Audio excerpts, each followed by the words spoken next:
Bihar board से matric pass करने पर या फिर 10th पास करने पर टोटल कितने डॉक्यूमेंट मिलते हैं? कहीं इनमें से कोई डॉक्यूमेंट हमारा स्कूल में तो नहीं छूट गया? क्योंकि कभी ना कभी ऐसा मामला आ जाता है कि अचानक से डॉक्यूमेंट की ज़रूरत पड़ जाती है। अचानक से हमें जो है ना किसी डीवी में, डॉक्यूमेंट वेरिफिकेशन में, एडमिशन में या कहीं पर भी कोई डॉक्यूमेंट की ज़रूरत पड़ जाती है, देना होता है। हम अपने फाइल में देखते हैं तो नहीं मिलता, स्कूल जाते हैं तो टाइम पर वहाँ से भी नहीं मिल पाता, बहुत तरह की दिक्कतें हो जाती हैं। इसलिए एक बार आपको चेक कर लेना है, जो डॉक्यूमेंट लिस्ट में बताने वाला हो कि टोटल कितने डॉक्यूमेंट मिलते हैं 10th में या मैट्रिक में, वो आप एक बार समझ लीजिए ताकि आपको ये मालूम पड़ सके कि हाँ भाई ये सारी चीज़ें मेरे पास हैं कि नहीं है। कोई चीज़ ऐसा तो नहीं ना है, कोई डॉक्यूमेंट ऐसा तो नहीं ना है कि हमने मैट्रिक पास तो कर लिया पर वो मेरा डॉक्यूमेंट स्कूल में छूटा हुआ हो।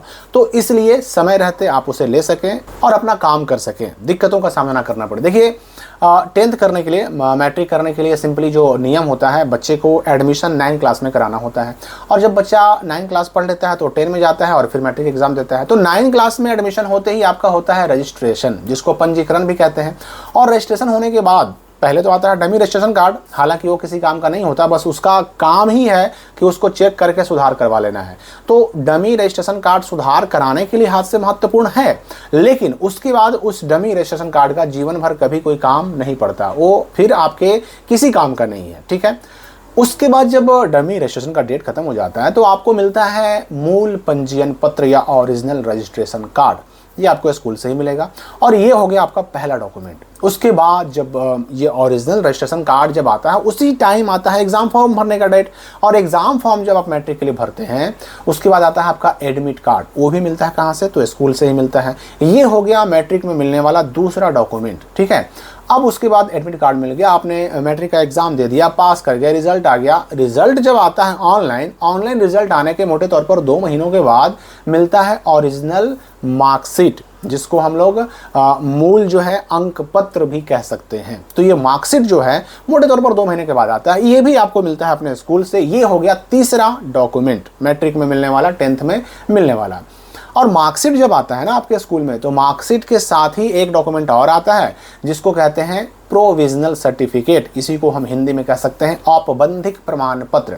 ये भी मार्कशीट जब आता है तो मार्कशीट के साथ ये भी आता है, दोनों साथ में ही मिलता है। यानी मैट्रिक का मार्कशीट और उसका प्रोविजनल सर्टिफिकेट दोनों साथ में मिलता है। तो ये हो गया आपका चौथा डॉक्यूमेंट, यानी प्रोविजनल सर्टिफिकेट।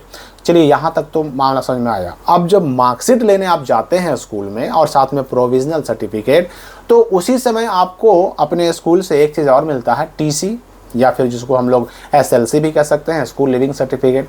टीसी कहें तो ट्रांसफ़र सर्टिफिकेट, विद्यालय परित्याग प्रमाण पत्र कहिए। तो ये चीज़ भी आपको अपने स्कूल से मिलता है। लेकिन अभी जो मैंने 4 डॉक्यूमेंट इससे पहले बताया, ये तो बिहार बोर्ड भेजता है आपको, बिहार बोर्ड इशू करता है। और ये टीसी या एसएलसी की बात करें अगर हम, तो ये आपका स्कूल आपको बना करके देता है। तो ये हो गया 5वां डॉक्यूमेंट। अब इतनी चीज़ें मिल गई हमें। अब उसके बाद जो आपके मैट्रिक का रिजल्ट जिस समय आया था, मोटे तौर पर मार्च में आता है, तो उससे जो है ना 8 महीना, 10 महीना, कभी कभी साल भर, हालांकि अब साल भर से कम ही समय लगता है, 8 महीना होते होते, 10 महीना होते होते आ जाता है एक और डॉक्यूमेंट आता है जो बाद में आता है। मैंने कहा ना कि रिजल्ट आने के 8 से 10 महीने के बाद आता है, और वो डॉक्यूमेंट कहलाता है मूल प्रमाण पत्र, या उसी को हम लोग इंग्लिश में ओरिजिनल सर्टिफिकेट कहते हैं। और मैं आपको बता दूं कि इसको सिर्फ सर्टिफिकेट भी कहा जा सकता है, इसको सिर्फ प्रमाण पत्र भी कहा जा सकता है।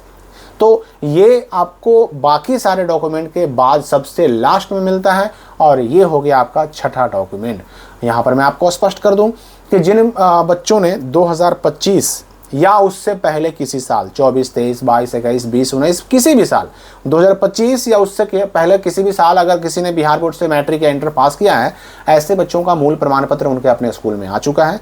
वो चाहे तो अपने स्कूल से जाकर ले सकते हैं। और ऐसा नहीं कि इसको बांटने का कोई एक डेट रहता है, आपके ना लेने तक, जब तक आप उसे अपने स्कूल से रिसीव ना कर लेते हैं तब तक ये डॉक्यूमेंट आपके स्कूल में रखा रहता है सेफ्टी के साथ। तो 25, 24, 23, 22, उससे पीछे जितने साल हैं, आपने किसी भी साल में मैट्रिक इंटर बिहार बोर्ड से पास किया हो तो आपका मूल प्रमाण पत्र या ओरिजिनल सर्टिफिकेट आपके स्कूल में आकर के रखा हुआ है, आप जब चाहे जाकर के ले सकते हैं। तो ये इतने डॉक्यूमेंट मिलते हैं मैट्रिक पास करने पर या 10th पास करने पर। 10th ऑल डॉक्यूमेंट का लिस्ट जो था मैंने आपको बता दिया। अब इसमें देख लीजिए कि आपको क्या क्या मिला है। अब वैसे भी मूल प्रमाण पत्र 26 वालों को तो नहीं मिलेगा अभी, क्योंकि अभी रिजल्ट आए हुए मोटे तौर पर 2 महीने ही हो रहे हैं और 8 से 10 महीने लगता है। तो सबसे आखिरी में वही मिलेगा आपको, मूल प्रमाण पत्र। और जब भी आएगा मैट्रिक का मूल प्रमाण पत्र, जब भी आएगा मैं आपको सूचना जरूर दूंगा वीडियो बना करके, ताकि आप ससमय जा करके उसको भी ला सकें। तो आपको इनमें से कौन कौन सा डॉक्यूमेंट मिल चुका है, कौन सा नहीं मिला है, कमेंट करके हमें भी बताइए। हम मिलेंगे अगली वीडियो में नए अपडेट के साथ।